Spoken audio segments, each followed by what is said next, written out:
The first rays of dawn filtered through the weathered wooden shutters, casting golden patterns on Makena's small bedroom floor. She lay awake, staring at the ceiling, her heart racing with anticipation and dread. Today marked her first day at Harambee Academy, the prestigious school she'd dreamed of attending since she was 8. Now, at 15, her scholarship had finally made it possible. But dreams, once realized, often revealed thorny realities she hadn't considered. Makena's fingers traced the worn edges of her grandmother's journal hidden beneath her pillow.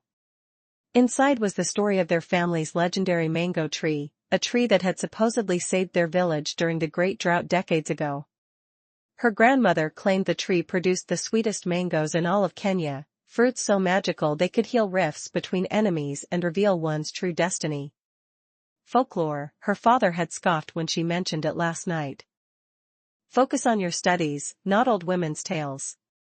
But her grandmother's last words before passing away still echoed in Makena's mind. When you find yourself lost between two worlds, seek the mango tree's promise.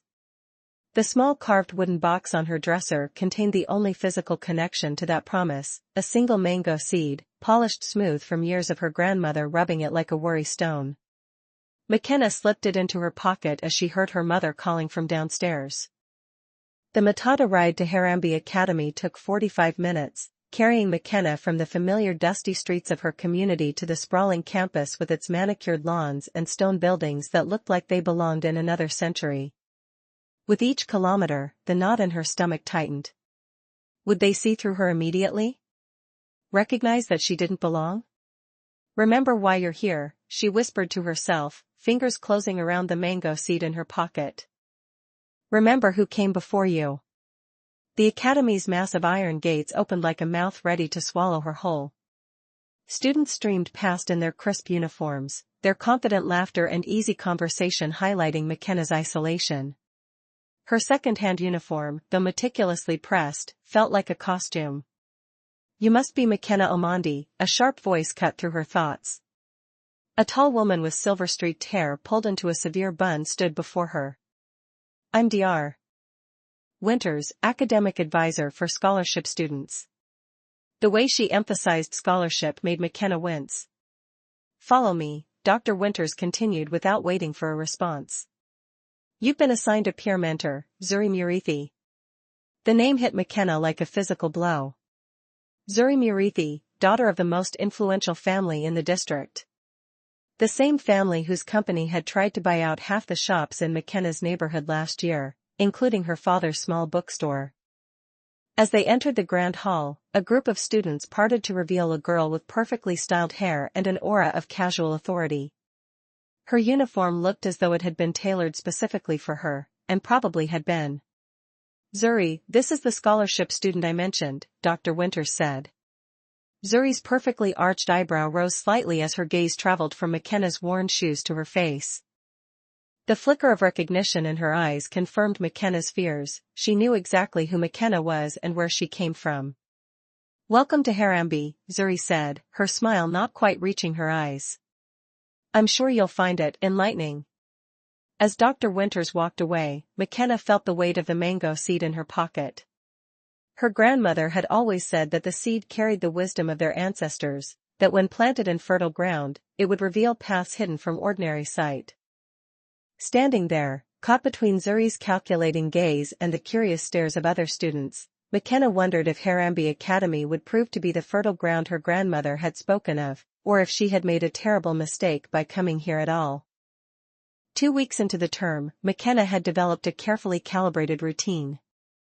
She arrived at school precisely 7 minutes before the first bell, late enough to avoid the pre-class social mingling, early enough to slip unnoticed into her seat. She ate lunch in the quietest corner of the library, buried in books that justified her solitude. She left campus immediately after the final bell, avoiding the extracurricular activities that might force interaction with classmates who viewed her as either a curiosity or competition. It wasn't that she was completely invisible. In fact, Makena's problem was quite the opposite. She stood out painfully in every class, not by choice but by circumstance. Her answers were too thorough, her questions too probing, her test scores too perfect.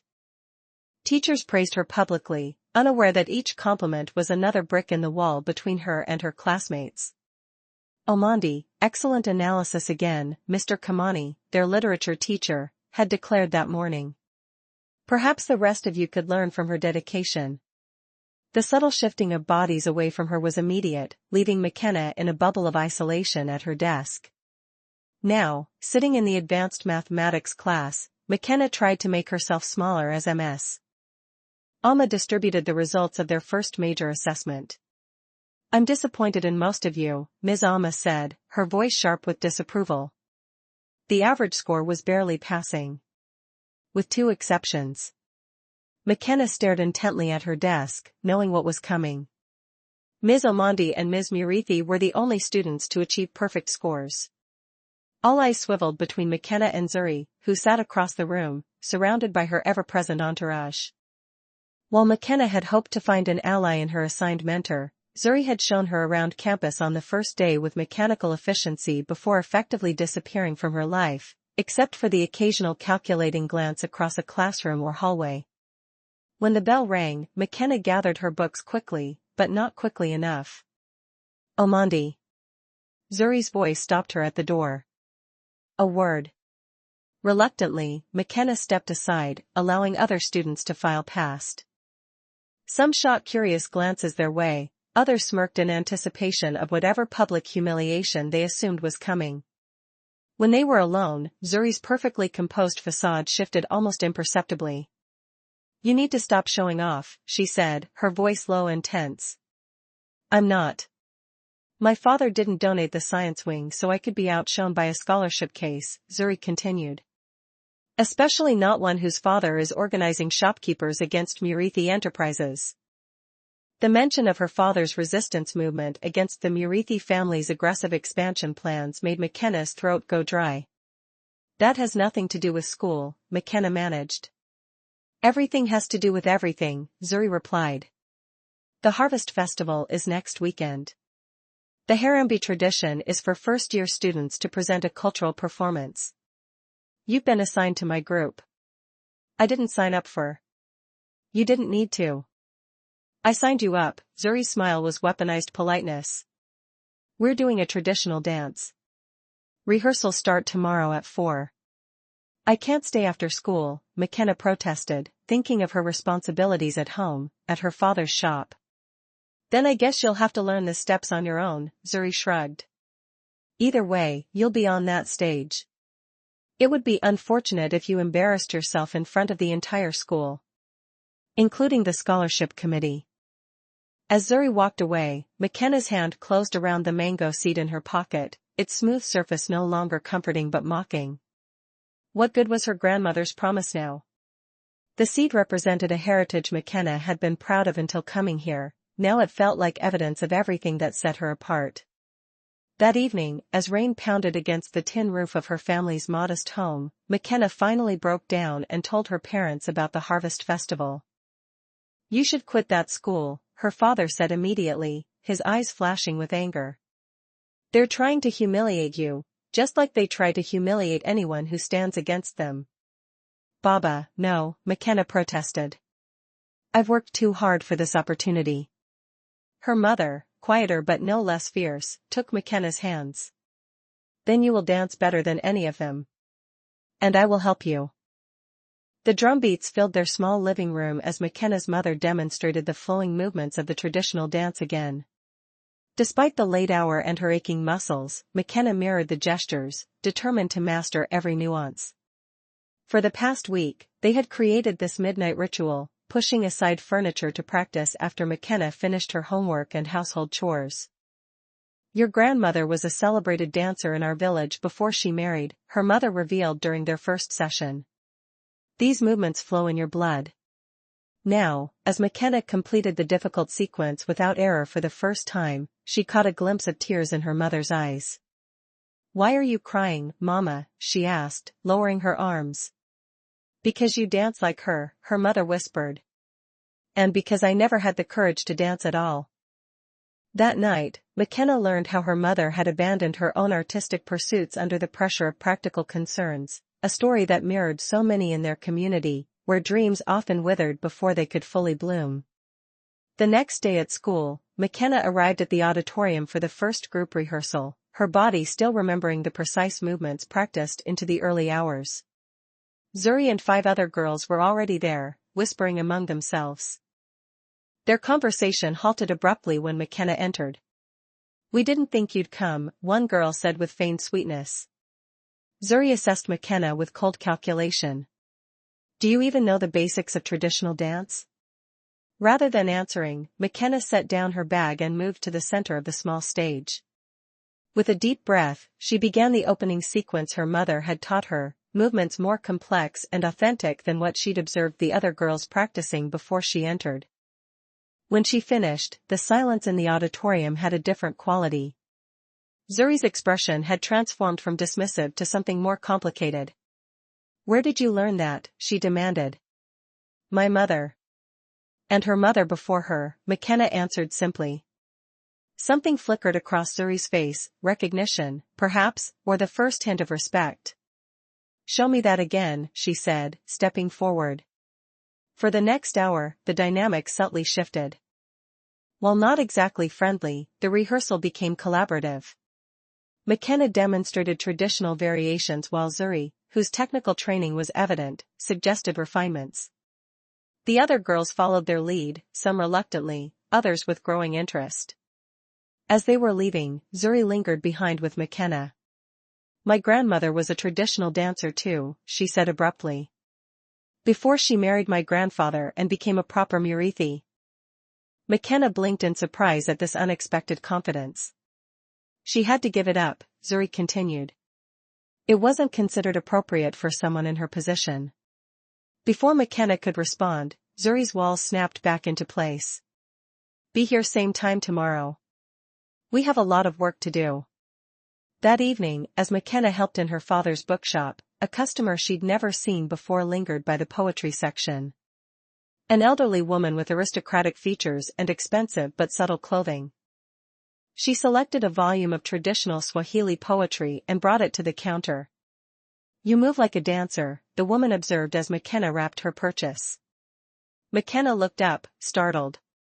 "The way you hold yourself," the woman clarified. "The precision in your hands. Someone has taught you well." "My mother," Makena answered automatically. The woman smiled, a hint of sadness touching the corners of her eyes. "Treasure that knowledge. Not all traditions should be abandoned in the name of progress." It was only after the woman left that Makena realized she hadn't paid for the book. Instead, tucked inside the shillings was a business card, Bibi Nyambura Mureithi, Cultural Heritage Foundation. Zuri's grandmother. Later that night, as Makena practiced again with her mother, she found herself wondering about Zuri, about the expectations and limitations that might be hidden behind her perfect facade. She thought of the mango seed in her pocket, and for the first time since starting at Harambee, she felt it warming in her palm, as if awakening from dormancy. The Harvest Festival arrived with all the pageantry Harambee Academy was known for. Parents in expensive clothes mingled with teachers and board members beneath colorful banners in the historic main hall. Makena's parents looked both proud and uncomfortable in their best outfits, clearly aware of the social gulf separating them from the other families. Backstage, anxiety rippled through the performers preparing for their cultural showcase. Makena adjusted her costume, a traditional outfit her mother had stayed up 3 nights to complete, using fabric they could barely afford. Next to Zuri's designer ensemble, the differences in their circumstances couldn't be more apparent. Yet over the past weeks of intensive rehearsals, something unexpected had developed between them, not friendship exactly, but a mutual recognition.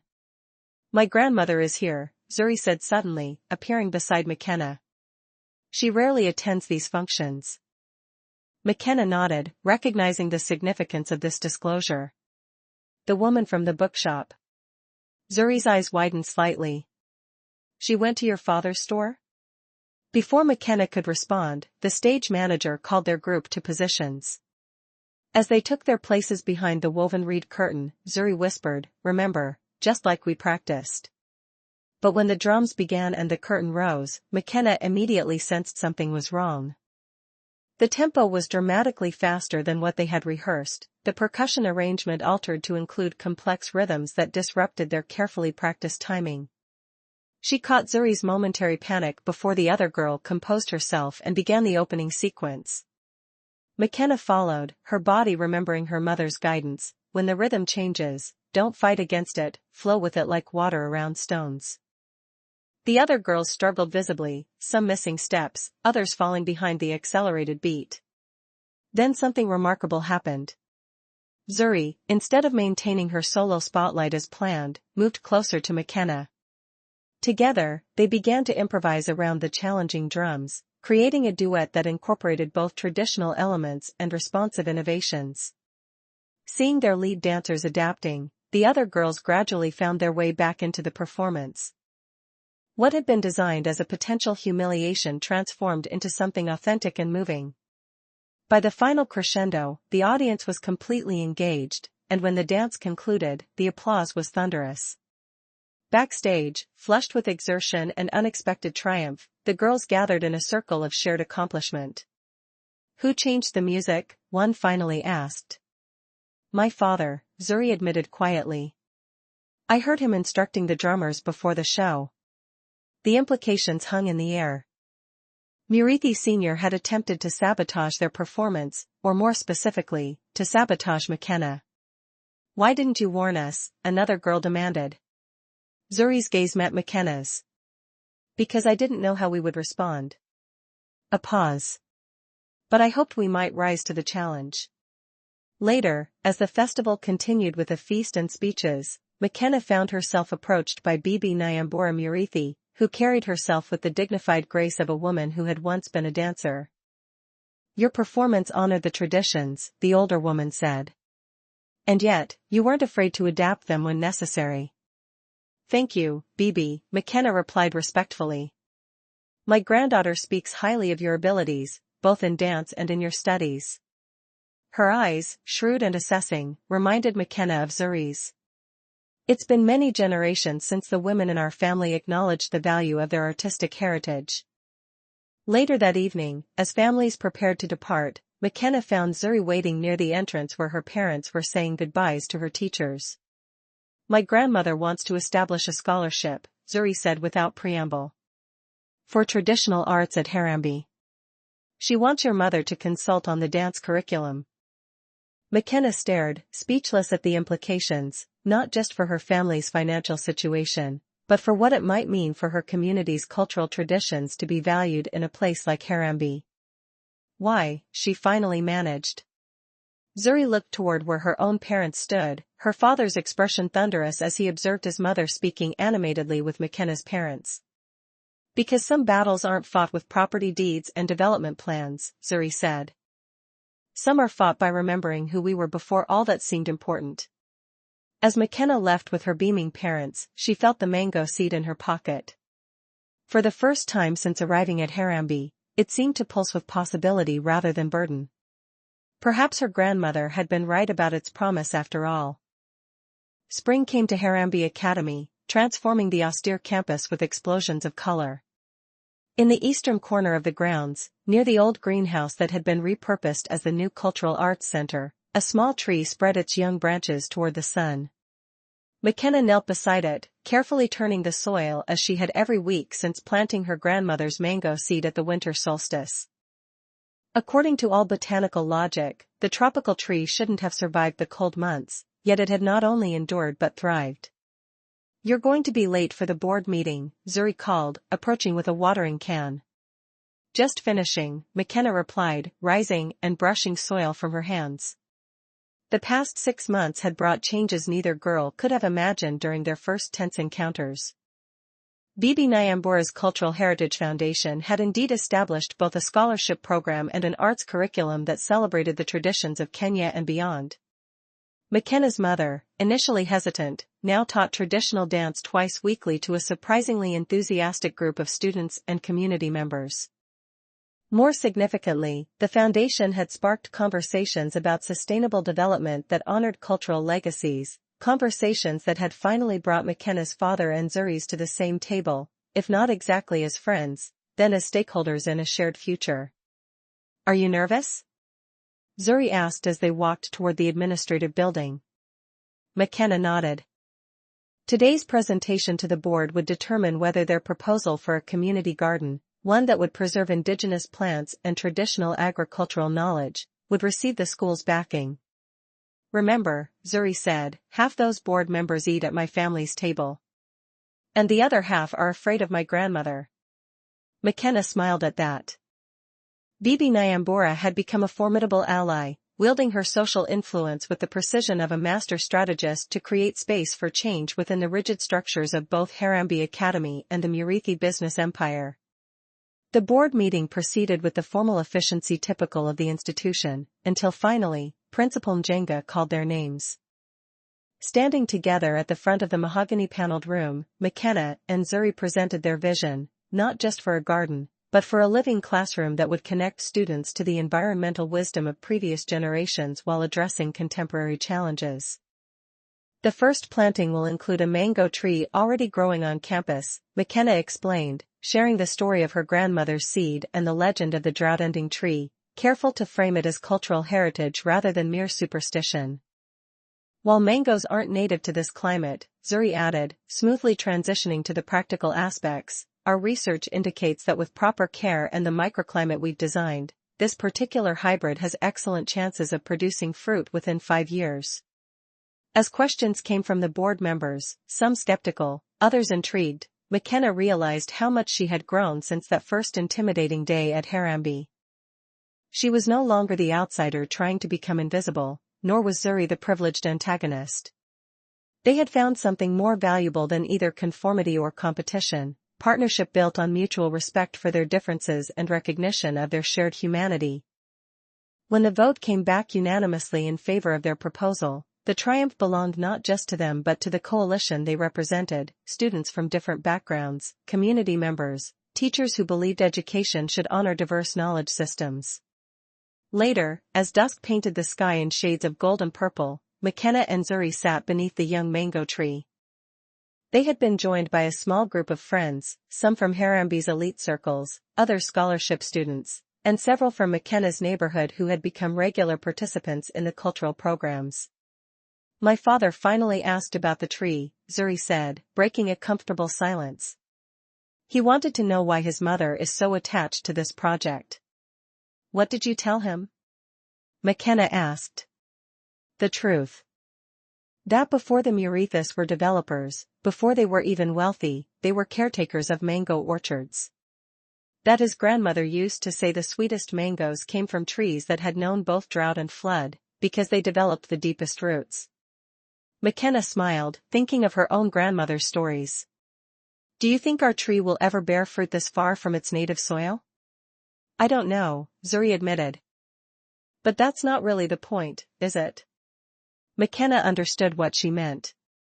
Already, the tree had yielded a harvest more valuable than fruit, new friendships, recovered traditions, bridges between communities that had viewed each other with suspicion. It had created a space where different worlds could overlap without one having to conquer the other. As twilight deepened into evening, more students and parents arrived for the cultural center's weekly gathering.